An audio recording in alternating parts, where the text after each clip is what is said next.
how do you go from being, winning all those races, being such a huge Olympic athlete, one that's now in the Hall of Fame for swimmers, to then struggling to walk? I mean, that must be so hard.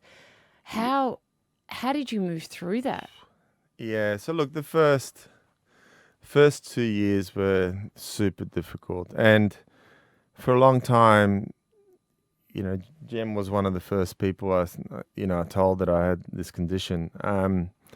I wasn't ready to talk about it. I went into a very dark place for nearly 2 years. I became a recluse, stayed in bed, because whenever I got out of bed, when I got tired, I'd fall over. I didn't want to fall over in front of my kids. Everything was very hard to do. If I went out for dinner, I needed people to hold on to, or I didn't want to walk with a walking stick yet. People would always stare and even think I'm drunk, which probably before was accurate, but no. But it certainly, there was, this identity had been taken away.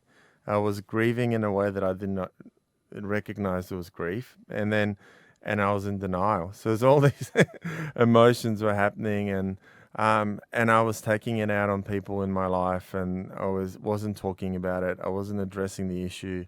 So it took my loved ones, my family, and my mum and dad, my sister and Michelle, who after 2 years said, look, we're doing everything we can. We're helping you, we're flying you back and forth. We're trying to, do all the logistical things, but you need to start working on yourself. You can't, live life like this. You still a father, you're still, and there's, at that point also I left after 13 years, left the skincare business, and my whole life had disappeared. So my physical ability, my income, so and it's interesting because all these things that I was taught as an athlete, where I was in control, I was managing everything from my rest to my nutritional intake to my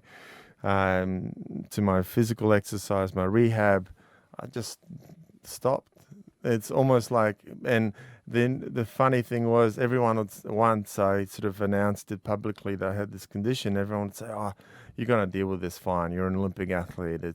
But it was, if anything, the contrast was so big. It actually made this kind of journey even more difficult. So, yeah, it was. I wouldn't say it was just one moment. It was probably a period of 3 months or so where I came to the realization that I have to, the only way to make change is through action. And, I went away, I did some work on myself. I needed to start sort of unraveling all these things that were inside of me and dealing with these emotions. And there was a lot of tears and a lot of difficult conversations, not just with myself, but also with the loved ones and counselors. And to this day, I still speak to a counselor every 2 weeks, and it's work in progress. But the interesting is, if I compare myself today to where I was, let's say 2.5 years ago, my nerve conduction studies are maybe improved 2 or 3%. My physical functionality is maybe 5% better.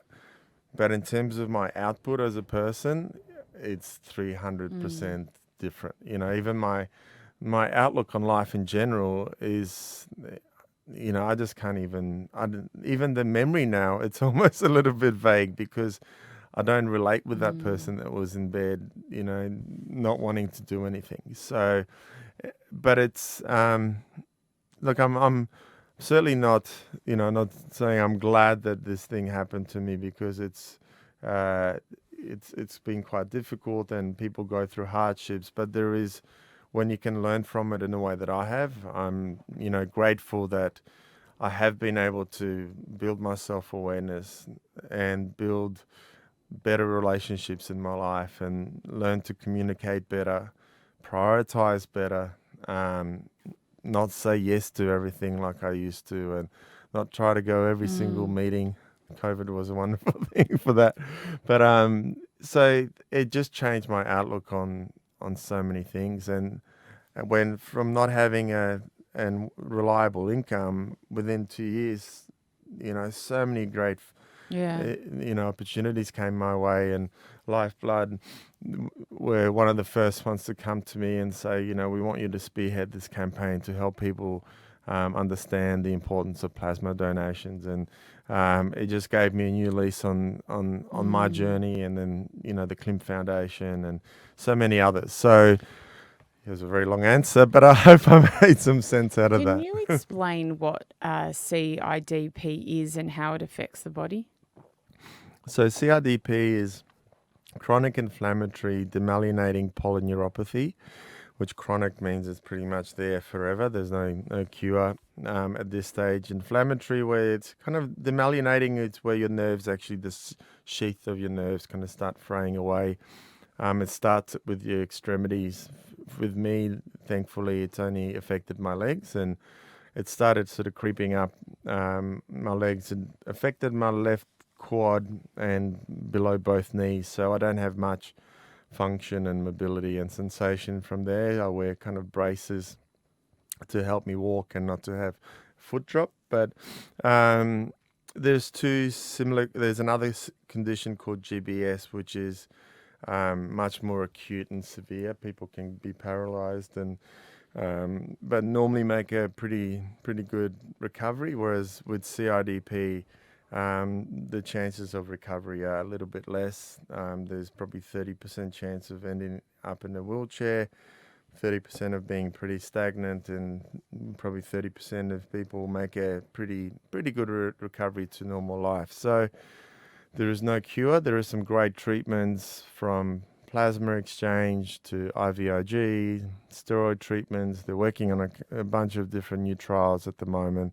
The big pharmas have definitely identified that autoimmune conditions are the conditions of our generation. Yeah. And so yeah, I'm hoping and praying that there will be a breakthrough like there has been in MND and MS and some of the other ones, lupus recently, that we can find a way to heal nerves a little bit better.